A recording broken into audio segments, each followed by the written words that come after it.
Good morning, guys. It's Monday, the end of March, and I had a fun weekend. Did a parents hike for my kids. One of my daughter's old school. The fathers decided to do a hike, which is cool. It's a few miles up the road from where I live. A lot of them from the city. But that was a fun weekend. Also played with the kids a bunch in the backyard because the weather in New York was really, really nice. And there's some joys to come to being a parent because you get to do things and experience things that you wouldn't when you're single or don't have kids. Um, Same for getting older for anyone. The older you get to experience a new way of seeing the world, meeting new people and doing things with new friends, which is really cool. Um, so it's also the best part of the weekend. We didn't discuss politics. Bunch of us on a trail hiking, and no one discussed politics. And we did talk about a couple of things. About one of the dads is Asian, and he was sharing his experiences as an Asian American born here, San Diego, and his wife. Uh, their experience from seeing this bias against Asians, lifelong biases they've experienced, but also in the last year, it's just increased for them, and they're seeing it more and more in their families. They talk about it with themselves, so it's good to get that insight from someone that's experiencing this injustice and this hatred that's plaguing our country right now. And it made me think back to Megan's interview. Something came out recently. Jeremy Clarkson. I follow him. I used to follow him when I started modifying. If you don't know me, I modify cars, fix cars, do a bunch of things to cars, and German cars mainly. And Jeremy's European, and he's one of the people when I was a teenager, when I was a young guy, got me into cars and modifying cars, and made me realize I could do things myself and the potential of cars. And he came out against Meghan Markle to support Piers Morgan. And these are two older, wealthy white guys.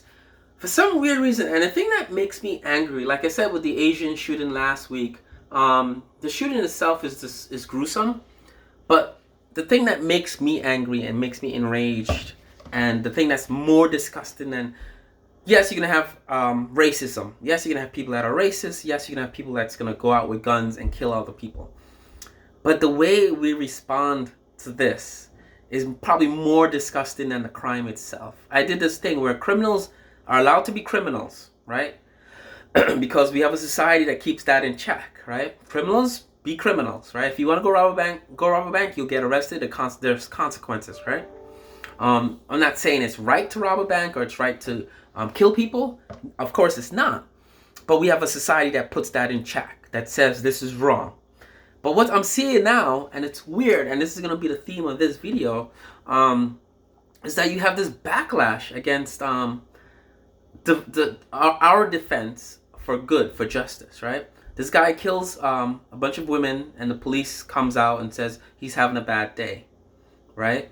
Meghan Markle said she's experienced racism in Buckingham Palace. Look at any pictures of that family going back to a millennia, right? It's all white people, paper white people who are, and I've lived in London. I've been in London. My parents live in London. They're biased against other white people, right? And I want to make this video. London in Europe is the only place where the racism is so deep that white people are racist against other white people of the same blood, right? So for Megan to say I lived in that society, I lived in that circle and experienced racism, I'm not gonna say I believe her because I'm like looking at a family picture and I'm like, yeah, she's the only like non-white person in that picture, but it's her story, it's her experience, right? But you have these old white rich men that think they're the experts on racism, and they're the experts in pointing out what's racism and who's experienced racism and who's lying about, like, it's just a weird times we're living in. Like, it's Megan's experience, right? If I go out my door and I experience racism, and I come back and I maybe go on the news and say, yeah, A, B, C happened, this happened. It's my experience as a black man. It's my story, basically. It's not Jeremy Clarkson's story. It's not the story of a white, wealthy, older man. So for them to come out and say Meghan is lying, Meghan doesn't know what she's talking about, and put her down, we know why Piers Morgan is doing it, because he was trying to get some from Meghan Markle when she ended up with Harry. So there's a reason that I get why he's probably putting her down. But I've been seeing this narrative play throughout. When the white guy shot up the massage parlors in Atlanta, I think Fox News probably came out first and said it's BLM that's doing it, it's Antifa that's doing it. And then the police said he's having a bad day, just calm down, folks. I think he's ended the rope, whatever. And you have this kind of, it's this thing called mansplaining, but I look at this and says old white mansplaining, right? Where the plight of minorities and people of color in this country is oftentimes explained away by old white men or Fox News or the Newsmaxes of our society. And this came up, and to see first-hand account from an Asian American in an intimate situation, we're hiking, we're on a trail for like 7-8 hours. To hear his voice and hear his emotion, you have to say, yeah, that's crazy, like that's happening. I don't experience it because I'm not Asian, but I have empathy. I was like, yeah, that's crazy to hear that. And I think for people of color, like it's weird, like we've owned up to this, right? It's our story, we've owned it, right? We've had our Martin Luther Kings, our Rosa Parks, we've owned our history, right? We don't make apologies for who we are, and that's the beauty of people of color, or just humans in general, right? It's our story, we own it. Racism exists, we own it, right? We don't run away from it, we don't shy away from it. But these white men, like Jeremy Clarkson and Piers Morgan, for some weird reason, it affects them. And they feel like they have to come and speak out against our voices and tell us that our reality isn't what they see. And I think that's more gruesome than the crimes of racism, right? Because these are not like low-life criminals. These are politicians and people that other white people look up to, like a Donald Trump. Like, think of the things Donald Trump's done that these deplorables look up to him and be like, oh yeah, that's our ideal. That's who our president is. And if he's saying this is a China virus and a Kung flu, then I'm gonna go smack up some people because it's their fault that I lost my job, or my grandparents died, or my mom is sick. It's the Chinese people's fault, right? And I think this white mansplaining trickles down, right? I know Republicans love to talk about trickle-down economics and how when we give rich people more money, it's going to trickle down to everyone else, right? How about words, and hatred and emotions? How about if low-income, poor white people who aren't necessarily racist, no one's born like that, and they look up at the leaders of our society and they see like there's Jeremy Clarkson and Piers Morgan and Donald Trump saying, oh yeah, that's BS. There's no way that could have happened. She's lying. They're lying. There's no one attacking Asian people, right? I was even having a thing on WhatsApp with one of my friends who was a former police officer, and he's Asian too, but he's very Republican. And I told him, I'm like, yeah, dude, like it's sad. And he goes, oh, well, we have to look at it on a case-by-case basis, right? And I wanted to attack him. I wanted to say, listen, dude, I'm not a Batman. I'm not Batman.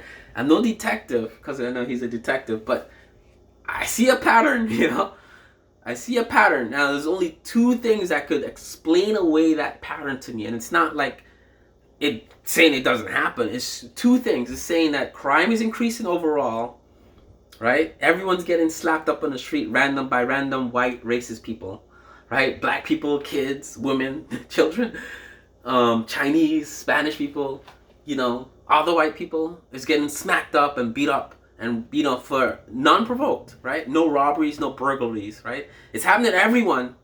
Widespread, it's increasing, and the media is only reporting on when it happens to Asian Americans, right?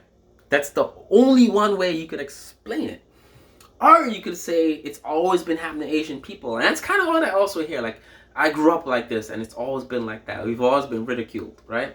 But you speak to the Asian Americans, they'll say it was back then, pre-Trump, it was verbal. It was someone making a racist remark. And I've seen it. I've dated Asian women and I've seen it. But now it's violence. It's someone trying to kill you, right? And that's gonna be like, whoa, what's going on here, right? Sticks and stones, right? It's one of those sticks and stones thing, right? You could call someone names and insult them, but when you start trying to kill people and you kill people and you hurt people on a daily basis across the country, there's a pattern there and it has to be stamped out. And just to ignore it and say, oh, it has to be a case by case basis, it's not a pattern, we have to look at it like individually, F that. And I'm not even Asian, and he's Asian. And I'm like, dude, like, I'd be so enraged. And that's the Fox News brainwashing you, right? Fox News gets you to think, like, what you're seeing isn't what you're seeing. What you're experiencing isn't what you're experiencing. And they have these people of color on Fox News that come out there and they speak basically for white people, rich white people. And that's fine if that's your thing. But, like, it's just sad to, like, have this thing. And one of the things I was thinking about over the weekend, I'm going to end the video on this, is that, and it's going to lead into another video later in the week, is that we're at a time where, for the first time in history, I think, throughout history, when you have evil comes up. Like Hitler came up, right? And you have the Allied forces come to fight Hitler, right? You have the civil rights movement in America, right? You had segregation, prejudice, and that evil provoked people like Martin Luther King and your Malcolm X's, right? You could say the same thing for sciences with Albert Einstein and all the good scientists have done for society, right? There's this lacking of something, and because of that, this uprising of positive and good comes out of that, right? Morality is like that. If you studied philosophy, a lot of philosophy is basically the balance of yin and yang. You have this this evil force, and you have this good that balances it, right? First time I think I've seen, and I'm not that old, but it's first time if you study history, where you have something like anti-fascist group, anti-fascism, Antifa, right? You have a group like that, right? Any other time in history, a group called Antifa would be like books written about them, the ideals of society. It'd be like Justice League of America, basically, or the Avengers. You have this group that's fighting against evil and hatred. But what does Fox News do, and Newsmax and Republicans? They put this group down as if they're doing something evil and bad, as if fighting against fascism and racism is something that we shouldn't do, and it's evil and it's un-American, and all the vitriol that comes out against Antifa. Now, I'm not associated in any Antifa chapters or groups, or if it is a group, and that's the thing you often hear in defense of Antifa. It's not a group. It's not they don't have a warehouse or a clubhouse or an office or a phone number even, or an email address. There's a Facebook group, there's maybe social media groups, whatever, but there's not a foundation with an address and a phone number, and they're not incorporated like an LLC. It's not like that kind of thing. It's an ideal. It's an idea of fascism and racism is bad. And you feel the same way I do. Let's go have a protest. Let's go have a rally or march. That's all it is. But for some weird reason now, being against evil is a bad thing. And I don't know where this is headed in the future. I hope it's just a blip that 20 years, even 10 years from now, we look back at 2020 and be like, 2021, be like, what was going on back then? What were these people thinking? Anyway, that's my Monday briefing for right now. But just think about that as words to put in your head. Think about what that means when fighting against evil is now a bad thing, is now looked on like, what's wrong with you? That's un-American, And when a white nationalist kills a bunch of people, they're blowing off steam, right? And when Meghan Markle comes out, or a black person comes out and say, I've experienced racism, or an Asian person, a white old rich guy all of a sudden pops out of the shadows and be like, they're lying. That doesn't happen. I don't see that. Of course you don't see that. You're a white old rich guy, right? If I was an old white rich guy, I would probably never ever see or experience racism ever, right? It's about perspectives, right? Right? And I just think it's a weird times we're living in. So that's my Monday briefing, guys. Have a great week. I'm not going to do many videos this week. I have a lot of video projects. I started this video business and it's kind of taken off. where I edit videos for clients and promote products and stuff like that. So anyway, but feel free to check out my other YouTube channels, Olaf 2046, and I have a private channel that's public. I don't really put videos in there, it's just of my kids and stuff. But have a good week, guys. Bye.